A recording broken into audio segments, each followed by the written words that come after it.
اس لیے ان کو اس سے واقفیت بھی نہیں. آپ کسی اسلامی کتب خانے میں جائیں, آپ میں سے بہت سارے لوگ ایسے ہوں گے جو آج تک کسی اسلامی کتب خانے میں نہیں گئے ہوں گے. اسلامی کتب خانے سے مراد میری مراد وہ کتابوں کی دکان نہیں ہے. اسلامی کتب خانے سے میری مراد لائبریری ہے. کتب خانہ لائبریری کو کہتے ہیں. ہمارے یہاں تو خیر دکانوں کے جہاں کتابیں بکتی ہیں اس کو لوگ کتب خانہ کہتے ہیں. لائبریری ہے. آپ بڑے اسلامی کتب خانوں میں چلے جائیں تو یہ جتنی آپ کی مسجد کا یہ صحن ہے, اگر اتنا نہیں تو اس سے تھوڑا سا مختصر, اگر آپ اس کو الماریوں سے بھر دیں تو شاید اتنی کتابیں ہوں گی جو صرف حضور صلی اللہ علیہ وسلم کی سیرت پر لکھی گئی دنیا کی زبانوں میں. دور نہیں, آپ اسلام آباد چلے جائیں اور اسلامی یونیورسٹی کی کتب خانہ ہے, ادارہ تحقیقات اسلامی کا, اس کتب خانے کے آپ سیرت کے پورشن میں چلے جائیں اور وہاں جا کر آپ صرف سیرت کی کتابوں کو دیکھیں اور اس کی تعداد دیکھیں اور آپ حیران ہوں گے کہ حضور اکرم صلی اللہ علیہ وسلم کی زندگی کے ہر گوشے پر, ہر پہلو پر اتنی تفصیل کے ساتھ اور ہر چیز جو اسلام کا مزاج ہے اپنی درست سند کے ساتھ, اپنی ثقافت کے بالکل صحیح معیار و پیمانوں کے ساتھ.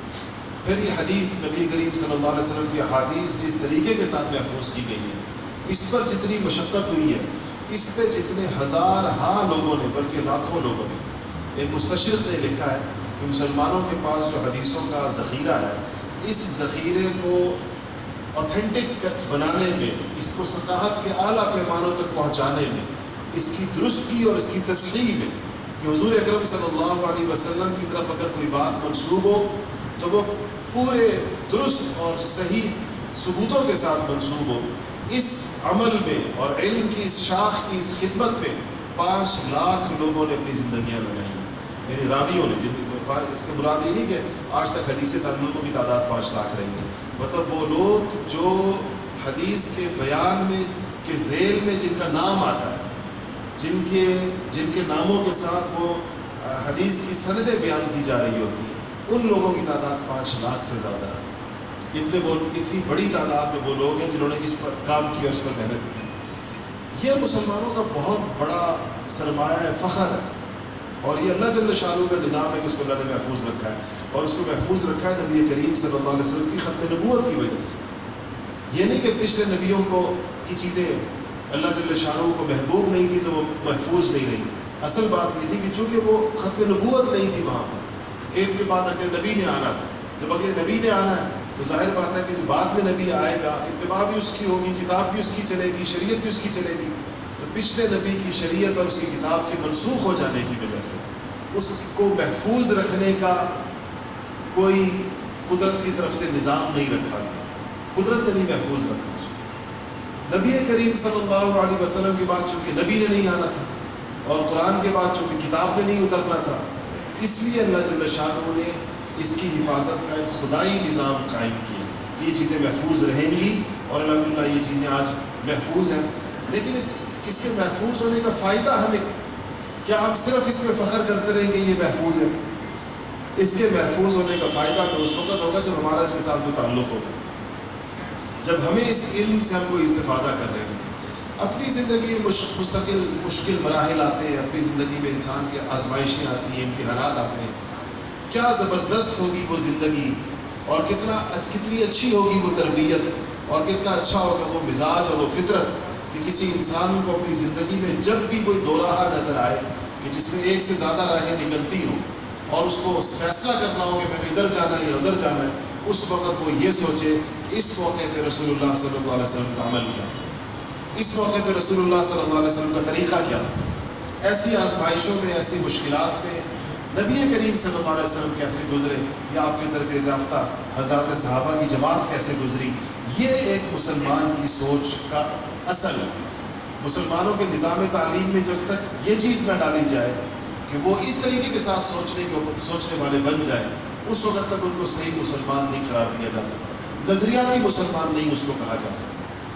تو آج ہمیں اگر ہمارا نظام تعلیم, اگر ہمارے اسکول, ہمارے کالج, یہ سارے پرائیویٹ تعلیمی ادارے اس چیز کو انٹیگریٹ کر چکے ہوتے, ملا چکے ہوتے اپنے نظام تعلیم میں, تو شاید اس بات کی ضرورت ہی نہ ہوتی. آپ جتنے لوگ بیٹھے ہوئے, آپ تو قرآن سے بھی واقف ہوتے ہیں, حدیث سے بھی واقف ہوتے ہیں, سیرت سے بھی واقف ہوتے ہیں, اسلامی زندگی گزارنے کے لیے آپ کو جتنی چیزوں کی ضرورت ہے وہ ساری چیزیں آپ کے پاس موجود ہوتی ہیں. اور یہی ایک مثالی اسلامی معاشرہ ہے. صحابہ کا معاشرہ اسی طرح کا. نبی کریم صلی اللہ علیہ وسلم کے زمانے میں اور ان کے بعد اسلام کے عروج کے تقریباً تمام ادوار کے آپ حیران ہوں گے کہ علم کا اتنا چرچا تھا اسلامی معاشروں میں کہ مسلمان حکمرانوں کے علم پر انسان حیران ہو جاتا ہے. مسلمان حکمرانوں کی اپنے زمانے کے فقہاء کے ساتھ مختلف علمی موضوعات کے اوپر جو مباحثے ہوئے ہیں وہ تاریخ کے اوراق کے اندر محفوظ ہیں. اس میں مسلمان حکمرانوں کے علم پر انسان حیران ہوتا ہے کہ کتنے زبردست قسم کے بعض حکمران علماء گزرے. اس کی وجہ کیا تھی کہ معاشرے میں علم کا چرچا تھا. ہر جگہ علم کی مجالس تھی, علم کی محافل تھی. مساجد کے اندر لوگ ذوق در ذوق آتے تھے. جیسے آج آپ سوچیں لوگ نماز پڑھنے کے لیے جس طرح آتے ہیں, اگر اسی جذبے اور اسی ذوق کے ساتھ لوگ علم کے حصول کے لیے مسجد میں آنا شروع ہو جائے تو جیسے ابھی آپ لوگ بیٹھے ہیں نا مجلس کے لیے, اس طریقے سے ہر مسجد میں ہر نماز کے بعد علم کے حلقے لگے ہوئے ہوتے تھے. قرآن پڑھا جا رہا ہوتا تھا, حدیث پڑھی جا رہی ہوتی تھی, قرات پڑھی جا رہی ہوتی تھی, تجوید پڑھی جا رہی ہوتی تھی, تفسیر اور سیرت پڑھی جا رہی ہوتی تھی, چیزیں سیکھی جا رہی ہوتی تھی. اور یہ مسلمانوں کی جو اجتماعیت تھی وہ ان کی مساجد کے ساتھ وابستہ تھی.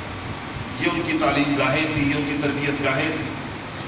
جب یہ نظام رخصت ہوا 300 250 300 سال پہلے, تو سب سے پہلے جب مسلمانوں کے ہاں زوال شروع ہوا تو اس میں ایک اہم چیز یہ تھی کہ مسجد کی مرکزیت متاثر ہونا شروع ہوئی. وہ کام جو مسجدوں میں ہوتے تھے اس کے لیے باہر ادارے بنائے گئے, اور ان اداروں میں قرآن کو, سنت کو, حدیث کو, تفسیر کو, علوم اسلامیہ کو, اسلامی تہذیب و تمدن کو, اس کو کوئی مقام نہیں دیا. اس کے لیے کوئی خانہ ہی نہیں رکھا. آج آپ ان اعلیٰ ترین اور مہنگے اسکولوں کا نظام تعلیم دیکھ لیں, 15,000 20,000 ان کی مہینے کی فیسیں ہیں. لیکن آپ یہ پوچھیں کہ ایک مسلمان بچے کی دینی ضرورت جو اس کو زندگی گزارنے کے لیے چاہیے, کیا وہ اس میں پوری ہوتی ہے؟ تو نہیں پوری ہوتی. جب وہ نہیں پوری ہوتی تو یہ نسلیں ہم بڑی کر دیتے ہیں بغیر کسی اسلامی تربیت کے, بغیر کسی اسلامی تہذیب اور تمدن کے نظام سے گزارے ہوئے ہم نسلوں پر نسلیں بڑی کرتے چلے جا رہے ہیں. اور عمر کے اس مرحلے تک لوگ اسی کے نتائج اور ثمرات آپ کو پھر معاشرے کے اندر نظر آتے ہیں. اس لیے اس بات کی ضرورت ہے آپ لوگ اس بات کو اہمیت کے ساتھ سمجھیں کہ اپنی اولادوں کی تربیت اور اپنی دینی ضرورت پوری کرنا یہ آپ کی اپنی ذمہ داری ہے. اگر ریاست نے, اسٹیٹ نے, حکومت نے اپنی ذمہ داری پوری نہیں کی تو یہ عذر ہمارے لیے کافی نہیں ہے کہ ہم کہیں کہ جی ہمیں تو اسکولوں میں کسی نے پڑھایا ہی نہیں, ہمیں تو کسی نے بتائی نہیں یہ بات. یہ ملک ان ملکوں میں سے ہے جس میں اللہ جل شانہ نے اس کے سب سے زیادہ مواقع مہیا کیے. قدم قدم پر علماء ہیں, مدرسے ہیں, اہل علم ہیں, دارالافتاء ہیں, حدیث و تفسیر کی درسگاہیں ہیں, پڑھانے والے ہیں, اور سب سے آسان ترین ان تک رسائی ہے. دنیا میں کسی بھی فن کے باکمال لوگوں تک رسائی جو ہے مشکل ہے, علماء تک آسان ہے. کل میں 2-4 دن پہلے ہمارے ایک دوست ہیں اسلام آباد میں, تو ان کی مسجد میں مدرسہ ہے, تو ان کے اسباق کا افتتاح تھا. تو وہاں میں بات کر رہا تھا تو ہمارے ایک بہت اچھے دوست ہیں, پاکستان کے اٹارنی جنرل بھی رہے ہیں, پاکستان کے سپریم کورٹ کے صف اول کے وکلاء میں سے, ظاہر اٹارنی جنرل جو بنتا ہے تو بڑے وکیلوں میں سے ہوتا ہے, تو وہ بھی تشریف فرما تھے اس مجلس میں. وہ ہمارے جو وکیل دوست ہیں, اور جو اس مسجد کے امام اور خطیب اور اس مدرسے کے محترم مفتی صاحب ہیں, بڑے صاحب علم آدمی ہیں اور اچھے علماء میں ان کا شمار ہوتا ہے. وہ ہمارے میزبان تھے, وہ بھی بیٹھے تھے. تو میں نے ان اٹارنی جنرل صاحب سے کہا, میں نے کہا کہ یہ ہمارے مفتی صاحب, ان کا علم, ان کا اختصاص, ان کا امتیاز کسی بھی اعتبار سے آپ سے کم نہیں ہے. آپ سے کہیں زیادہ بڑے یہ عالم, آپ سے زیادہ قانون بھی آپ سے زیادہ جانتے ہیں, فقہ بھی آپ سے زیادہ جانتے ہیں, اور وہ مضامین جانتے ہیں جو آپ نہیں جانتے. آپ کے تو ایک منٹ کی قیمت ہے. آپ کے پاس جب آپ کا کلائنٹ آتا ہے تو آپ ٹائمر لگا دیتے ہیں کہ 10 منٹ کا تم نے مشورہ کیا, یہ بل بن گیا. 10 منٹ تم نے مجھ سے قانون کا مشورہ کیا. اور یہ مفتی صاحب مسجد میں 24 گھنٹے دستیاب ہیں, جو مرضی آیا اور اسے جو مرضی پوچھے. انہوں نے تو آج تک کسی سے بل کا مطالبہ نہیں کیا. انہوں نے تو آج تک کسی سے نہیں کہا کہ جی ہم نے آپ کے ساتھ گھنٹہ گزارا, ہم نے آپ کو آدھا گھنٹہ دیا, اتنے پیسے ہو گئے. اس کی وجہ یہ نہیں ہے کہ ان کے اوقات کی قیمت نہیں ہے. ان کے اوقات کی قیمت آپ کے وقت سے 1000 درجے زیادہ ہے. لیکن چونکہ یہ اللہ جل شانہ کا ایک ایسا کام کر رہے ہیں، رسول اللہ صلی اللہ علیہ وسلم کی نیابت میں، نبی کریم صلی اللہ علیہ وسلم کی اس کے امتی ہونے کی حیثیت سے آپ کی دی ہوئی اس امانت کو اٹھائے ہوئے ہیں، جس کی بنیاد یہ ہے کہ ان اجریہ الا علی اللہ، کہ اجر ہمارا اللہ تعالیٰ کے پاس ہے، اللہ سے اجر کے طالب ہیں یہ طبقہ سارا نظر۔ یہ مواقع آپ کو اس ملک میں دستیاب ہے، یہ ہر دنیا کے ہر گوشے اور کونے میں نہیں۔ آپ دنیا کے اندر جو لوگ گھومے ہیں وہ آپ کو بتا سکتے ہیں، چند ملک ہی ایسے ہوں گے جس میں ایسے قدم قدم پر دینی رہنمائی دستیاب ہوگی، ورنہ ایسے ملک بھی ہیں جہاں پر ہزار کلومیٹر کا سفر آپ کر لیں آپ کو مدرسہ نہیں ملے گا، 700-800 کلومیٹر کے سفر پر آپ کو مدرسہ نہیں ملے گا۔ ہم سے لوگ پوری دنیا میں رابطے میں رہتے ہیں، ہمیں بتاتے رہتے ہیں۔ تو ہمیں چند چیزوں کا شکر بھی ادا کرنا چاہیے بہت زیادہ، اور چند چیزوں کی ہمیں نیت بھی کرنی چاہیے۔ شکر ایک ہمیں یہ ادا کرنا چاہیے کہ اللہ جل شانہ نے ہمیں مسلمانوں کے ماحول میں رکھا ہوا، آپ کے چاروں طرف مسلمان ہیں، اذان ہوتی ہے، ماشاءاللہ آپ کی مسجد کا ایمان افروز منظر ہے، یہ بازار ہیں چاروں طرف اذان ہوتی ہے، کیسے سینکڑوں ہزاروں کا مجمع نماز کے لیے آ جاتا ہے۔ آپ بازار میں گھومتے ہیں، آپ جس کو بھی سلام کرتے ہیں تو آپ کو یہ خدشہ نہیں ہوتا کہ پتہ نہیں یہ مسلمان ہے یا نہیں ہے۔ ہم نے یہ منظر، ہمیں بھی اس نعمت کا احساس نہیں تھا پاکستان میں رہتے ہوئے۔ چند سال پہلے کی بات ہے کہ ہم ہندوستان میں تو پاکستان سے علماء کا ایک وفد گیا جمعیت علماء ہند کی دعوت پر، تو ہم دہلی کے بازار میں گھوم رہے تھے، جا رہے تھے، چل رہے تھے، تو میرے ساتھ ہمارے استاد ہیں شیخ الحدیث حضرت مولانا ڈاکٹر عبدالرزاق سکندر صاحب دامت برکاتہم، جو ہمارے وفاق المدارس کے صدر بھی ہیں، میرون ٹاؤن کے محتمم بھی ہیں، ختم نبوت کے امیر بھی ہیں۔ تو میرا ان کے صاحبزادے مولانا سعید خان صاحب، ہمارا سفر اکٹھے تھا، 3 لوگ کراچی سے گئے۔ تو حضرت ہماری جو قیام گاہ تھی وہاں پر تھے، میں اور مولانا سعید خان صاحب ہم جا رہے تھے، مولانا ڈاکٹر سعید سکندر صاحب۔ تو جس طرح ہماری عادت ہے لوگ کو سلام کرتے ہیں، بازار میں جا رہے ہیں، حدیث شریف میں آتا ہے تم جانو یا نہ جانو سلام کیا کرو لوگ۔ تو ہم نے سلام کیا تو اس بندے نے جواب نہیں دیا، تو ہمیں ایک دم خیال ہوا، ہم نے کہا تو پاکستان نہیں ہے، یہ تو ہندو ہوگا۔ اب ہمیں ٹھٹک گئے، ہم نے کہا کس کو سلام کریں اور کس کو نہ کریں، کیونکہ شکلیں تو ساری ایک ہی جیسی ہوتی ہیں، اللہ تعالیٰ معاف کرے، مسلمانوں اور ہندوؤں میں تو کوئی زیادہ فرق بھی نہیں رہا شکلوں میں۔ عجیب ایک مخمصے میں تھے ہم، کیونکہ وہاں مسلمان بھی تھے اور میں ہندو بھی تھے، لیکن پہچان نہیں تھی۔ تو میں نے ان سے کہا، میں کہ دیکھیں ہمیں اپنے ماحول میں کتنا ایک یہ اطمینان حاصل ہے کہ آپ یہ مارکیٹ کے بازار میں چلتے رہیں، آپ بازار کے ایک کونے سے دوسرے کونے تک جتنے لوگ کو بھی سلام کریں گے تو آپ کو وعلیکم السلام کا جواب آئے گا۔ یہ صرف ان جگہوں پر ہوگا جہاں مسلمان اتنی بڑی اکثریت میں، مسلمانوں کا اتنی بڑی اکثریت میں کسی جگہ پر ہونا اور انسان کا وہاں پر رہنا، یہ بہت بڑی نعمت ہوتی ہے۔ یہ اس کو پتہ چلتا ہے جس کو اس نعمت سے جب کہیں اور وہ چلا جاتا ہے۔ اسی طرح آپ کسی ایسے ماحول میں رہیں، اگر آپ کو اذان کی آواز سننے کی عادت ہے کہ 5 وقت آپ کانوں میں اذان کی آواز پڑتی ہے، اور ایک نہیں کئی جگہوں سے پڑتی ہے، اگر آپ کسی ایسے ملک میں چلے جائیں جہاں پر آپ اذان نہ سنیں، یا وہاں اذان پہ پابندی ہو، یا اذان اسپیکروں پر نہ دی جاتی ہو کہ لوگوں کے کانوں تک پہنچے، تو آپ کو 1-1.5-2 دن کے بعد بے چینی ہونا شروع ہو جائے گی، اور آپ کو سخت اذانیں یاد آئیں گی کہ وہ بھی کیا اللہ کی ندا ہے، اللہ کی پکار ہے، اللہ کی منادی کی آواز ہے جو مجھے آیا کرتی تھی۔ تو یہ ہمارے لیے یہ فضا اور ماحول بڑی نعمت ہے، جس میں مسجدیں ہیں، جس میں مدرسے ہیں، جس میں دین کی محنتیں ہیں، مسجد میں مختلف طریقوں کے ساتھ تبلیغی جماعت کا کام ہو رہا ہے، اور ذکر کی مجلسیں لگی ہوئی ہیں، تعلیم گاہیں لگی ہوئی ہیں، بچے حفظ کر رہے ہیں مسجدوں میں، اور پڑھائی ہو رہی ہے، دین پڑھایا جا رہا ہے، علماء درس دے رہے ہیں، قرآن کا درس ہو رہا ہے، حدیث کا درس ہو رہا ہے۔ یہ بہت بہترین فضا ہے، یہ ایک شاندار نعمت ہے، یہ سارا کا سارا ماحول ہمارے لیے۔ اس ماحول سے ہمیں فائدہ یہ اٹھانا چاہیے کہ ہم میں سے ہر شخص کو اپنی ضرورت کا دین خود بھی سیکھنا چاہیے، اپنی اولادوں کو بھی سکھانا چاہیے، اور اپنی گھر میں اپنی خواتین کو بھی سکھانا چاہیے۔ خود سیکھنا، اپنے بچوں کو سکھانا، اور اپنی مستورات کو سکھانا، یہ ہر فرد کی اپنی ذمہ داری ہے، وہ ذمہ داری جس کے بارے میں آخرت کو اس سے پوچھو۔ ہمارے ذمے صرف ہماری اولاد کی مادی ضروریات پوری کرنا نہیں ہے کہ ہم نے اولاد کا کھانا پینا اور کپڑا لتا اور جوتا اور سکول پورا کر دیا تو ہم نے اولاد کا حق ادا کر دیا۔ اس اولاد کو اس کی ضرورت کا دین سکھانا یہ ہماری ذمہ داری ہے، اور یہ بھی میں آپ کو بتاؤں کہ مولوی صاحب کی ذمہ داری بھی نہیں. آخرت میں مولوی صاحب سے نہیں پوچھا جائے گا کہ عبد المجید صاحب کے بیٹے نے جو ہے نا وہ دین کیوں نہیں سیکھا. عبد المجید صاحب سے خود پوچھا جائے گا کہ آپ کے بیٹے نے دین کیوں نہیں سیکھا. ہاں مولوی صاحب ان کو مدد کر رہے ہیں, ذمہ داری ان کی ہے, اور پوچھ بھی ان سے ہے. کلکم راع وکلکم مسئول عن رعیتہ, اپنی رعیت کے بارے میں ہر ایک سے خود پوچھا جائے گا. لیکن یہ فضا اور ماحول میں جو یہ آپ کی مدد کے ادارے, جگہ جگہ آپ کی مدد کے لوگ بیٹھے ہیں, یہ کام آپ کا ہے, پوچھ بھی آپ سے ہے, لیکن آپ بتائیں ہم آپ کی اس میں کیا خدمت کر سکتے ہیں. تو سچی بات یہ ہے کہ ہم یہ سارے جو میں دیکھتا ہوں اس ماحول میں ہمارا عام عوام کا رویہ کیا ہے کہ ہم وہ لوگ جو اس آخرت کے ہمارے اس سوال کا جواب دینے کے لیے دنیا میں ہماری مدد کرنے کے لیے آمادہ ہیں, ہم ان کو وقت دینے کے لیے تیار نہیں. ہم کہتے ہیں تو مصروف لوگ, بہت صاف کہہ دیتے ہیں کہ دکان سے وقت نہیں ملتا, کاروبار کرتے ہیں, بھائی ہم تو مصروف لوگ. گویا کہ ہم یہ بزبان حال یہ پیغام دیتے ہیں کہ دین سیکھنا فارغ لوگوں کا کام ہے, جس کا دنیا میں کوئی کام نہیں ہوگا, کوئی دھندا نہیں ہوگا, جو فارغ ہوگا اس کو چاہیے کہ دین سیکھے. باقی لوگوں کی تو مصروفیت ہے, اپنے کام ہے, کسی کی دکان ہے, کسی کا کاروبار ہے, کسی کی ملازمت ہے, کسی کا کوئی کام ہے. تو ایسے نہیں ہے میرے عزیزوں دوستوں.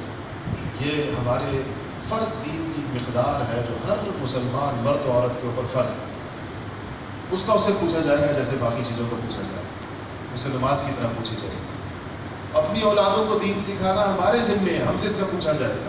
اپنی مستورات کو, اپنی خواتین کو دین بتانا, ان کو ضروری مسائل بتانا, ان کو دین پر چلانا, گھر کے اندر دین کی فضا اور دین کا ماحول بنانا, یہ ہم سب کی ذمہ داری ہے. ہمارا ایک کام, ہمیں ایک مسلمان ہونے کی حیثیت سے ہمارے اوپر یہ فرض عائد ہوتا ہے.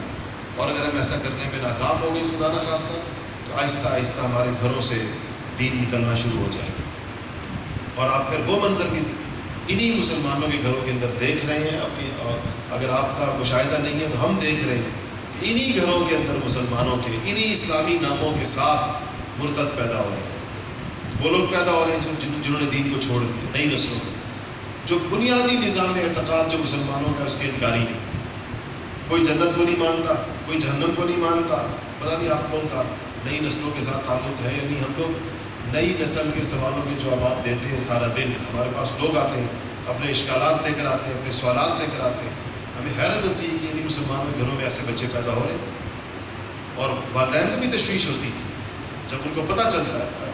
1.5-2 مہینے پہلے کی بات ہے, 3 مہینے پہلے کی بات. میں نماز اپنی مسجد میں پڑھا کر نکلا اور ان جوتوں کی جگہ یہاں پہنچے تو ایک صاحب نے مجھے کہا کہ مجھے آپ سے ضروری کام ہے. میری کوئی مصروفیت تھی, سبق تھا. میں نے کسی ساتھی کی طرف اشارہ کیا, اپنے معاون کی طرف. میں نے کہا ان سے بات کر لیں, وقت لے لیں, پھر آ جائیں گے, میرا سبق ہے. تو ان کے ساتھ ایک نوجوان لڑکا تھا 18-19 سال. وہ صاحب اتنے بے چین تھے, اتنے مضطرب تھے, پریشان تھے کہ جب میں نے کہا کہ ابھی میں فارغ نہیں ہوں آپ کے ساتھ بیٹھنے کے لیے, تو ایسے ان کی آنکھوں سے موٹے موٹے آنسو ہوئے. مجھے بڑی حیرت ہوئی کہ وہ کیا ہوا. وہ بچہ بیزار سا تھوڑا سائڈ پہ کھڑا تھا, اس کے چہرے پر زمانے بھر کی بیزاری تھی, جیسے باپ اس کو کام سے پکڑ کر لے آیا. اور 18-19 سال کا لڑکا. تو مجھے کہتا ہے کہ میں اپنے بچے کو آپ کے پاس لے کر آیا ہوں, یہ ایسی باتیں کرتا ہے کہ مجھے اس بات پر شک ہے کہ شاید اب اس کا ایمان باقی نہیں ہے, یہ مسلمان نہیں. تو اس بچے کی جو باتیں, جس کو سوال کہہ رہا تھا, تھی تو اس کی کنفیوژنس تھی, جس کو سوال کہہ رہا تھا وہ باقی ساری ایمانیات سے متعلق تھی. اس بچے کو اس بات پر شک تھا کہ کیا اس کائنات کا کوئی خالق اور مالک ہے یا نہیں, کیا رسول باقی اللہ کی طرف سے نبی بھیجے جاتے ہیں یا نہیں بھیجے جاتے, کیا جنت اور جہنم نام کے کوئی ٹھکانے ہیں یا نہیں ہیں. آپ ایک سوچیں کہ 18-19 سال کا مسلمان بچہ, جس کا باپ بہرحال ایسا مسلمان تھا کہ اپنے بچے کو لے کر ایک مولوی کے پاس آیا کہ اس سے میں پوچھوں کہ اس بچے کا کیا حل ہو سکتا ہے, ان گھروں میں پیدا ہو. یہ شکوک اس کے دل میں کس نے ڈالے؟ اس کے باپ نے تو نہیں ڈالے, اب تو پریشان تو رو رہا تھا. یہ شکوک اس بچے کے دل میں کس نے ڈالے؟ کس نے اس کو اللہ سے اور اس کے رسول سے اور جنت سے اور جہنم سے کس نے انکاری کیا اس کو؟ تو آپ کے سب کو معلوم ہے کہ سوال کا جواب ہے. اس کی ذمہ داری کس پر آئے گی؟ کیا جس نے بھی ہے, لیکن والدین اس کی ذمہ داری سے فرار نہیں اختیار کر سکتے. والدین یہ نہیں کہہ سکتے کہ جی ہمیں تو پتہ ہی نہیں تھا کیا ہوا, ہمارے سامنے تو یہ چیز آ. اور یہ میں آپ سے عرض کروں کہ ہمارا روزمرہ کا مشاہدہ ہے، یہ نہیں کہ یہ کوئی زندگی میں کوئی ایک کیس ہم نے دیکھا۔ آپ میں سے جو آزاد علماء بیٹھے ہیں وہ جانتے ہیں کہ ہمیں اس قسم کے لوگ کتنی بڑی تعداد میں آتے ہیں اور اپنی اولادوں کے بارے میں فکر مند ہوتے ہیں۔ اس لیے اس میں آپ سے میری گزارش یہ ہے کہ اس کا جو حل ہے وہ حل یہ ہے کہ سب سے پہلے ہم سب لوگ اس بات کا شعور پیدا کریں، اس بات کا ادراک ہمیں ہو کہ ہماری دینی ضرورت کیا ہے، کیا کیا چیزیں ایسی ہیں جو ہماری دینی ضروریات میں داخل ہیں۔ ایمانیات میں سے کیا چیز ہے، عبادات میں سے کیا چیز ہے، معاشرت میں سے کیا چیز ہے، اخلاق میں سے کیا چیز ہے۔ جیسے ہم اپنی دنیاوی ضروریات سمجھتے ہیں، ہمیں پتہ ہے کہ ہمیں کپڑے چاہیے، ہمیں کھانا چاہیے، ہمیں رہائش چاہیے، ہمیں یہ چاہیے۔ اپنی دنیاوی ضروریات ہر شخص سمجھتا ہے، اس کو معلوم ہے کہ اس کو دنیا میں کیا کیا کچھ چاہیے، اور جو اس کو چاہیے اس کے حصول کا رستہ بھی جانتا ہے۔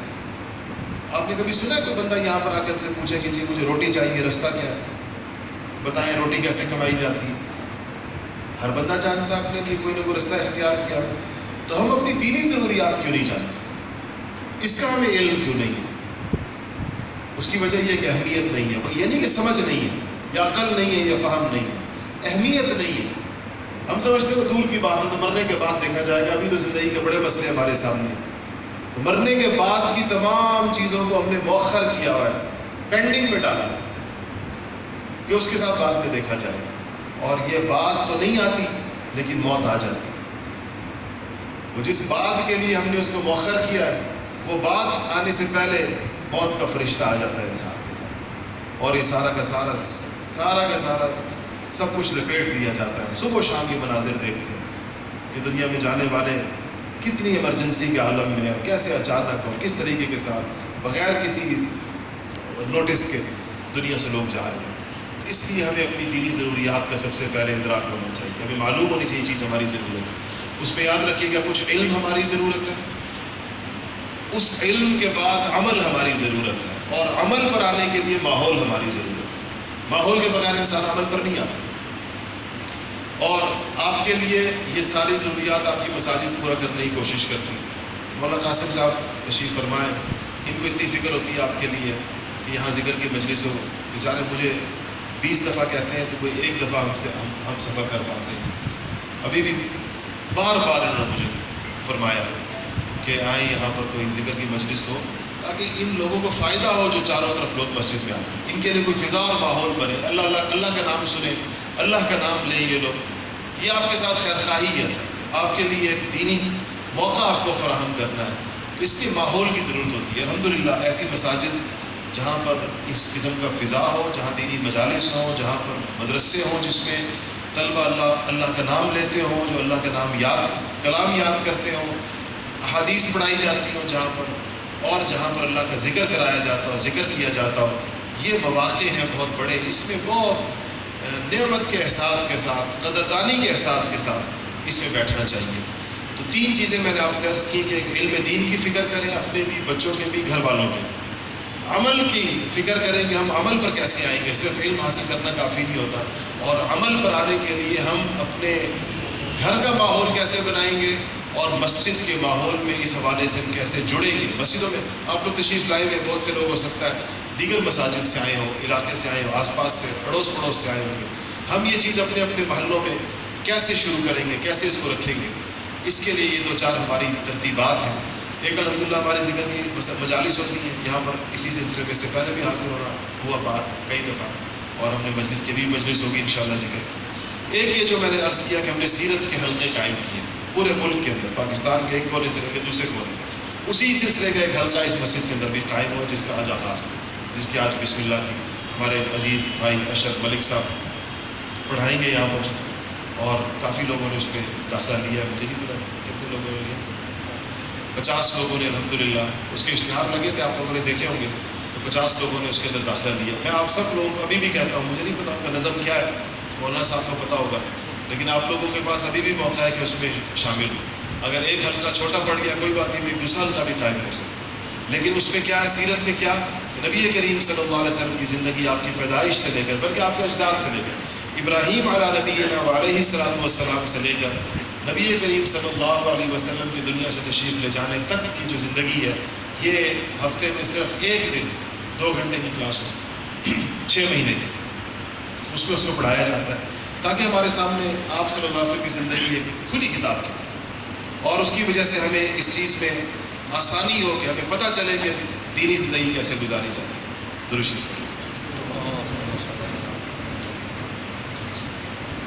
یہ آج ہماری حاضری جو ہوئی ہے اصلاحی مجلس میں، عثمان صاحب اللہ نے کہا کہ آپ ویسے بھی اس کے لیے بھی آئے تو ایک اصلاحی مجلس کے ساتھ ہو جائے، دونوں کام اکٹھے ہو جائے، تو میں نے کہا بہت اچھی بات ہے۔ ایک اور جگہ بھی بحریہ ٹاؤن کے اندر بھی تھا سلسلہ، اور ہمارے کالج روڈ پنڈی کے اندر ایک جگہ ہے گارڈن کالج کے پاس، وہاں پر بھی، یعنی پنڈی اسلام آباد میں بھی جگہ جگہ، کراچی تک مختلف شہروں میں الحمدللہ اس کا آغاز ہو رہا تھا۔ تو میں نے کہا کہ میں آپ کو بھی اس کی دعوت دوں کہ آپ لوگ اس حلقے کے اندر شرکت کریں، اور اگر ضرورت پڑے تو ایک سے زائد حلقے بے شک اس سے قائم ہو جائیں، اور اس سیرت کو آپ سمجھیں، اس کو پڑھیں، اس کے اوپر عمل کریں، اس کی کتابیں آپ کو بتائی جائیں گی، ان کتابوں کو پڑھیں، اس سے بھی آپ کو ایک وہ ہوگا، اور پھر خود یہاں پر مسجد میں پڑھ کر جا کر گھر کے اندر اپنے بچوں کو یا اپنے گھر والوں کو، اپنی خواتین کو خود پڑھائیں، ان کو بتائیں جو چیز آپ نے یہاں پڑھی ہے گھر جا کر اس کا خلاصہ بیان کریں۔ اور یہ ہمارے سینکڑوں ساتھی ملک میں اس طرح کرتے ہیں، وہ بتاتے ہیں کہ ہم لوگ پڑھتے ہیں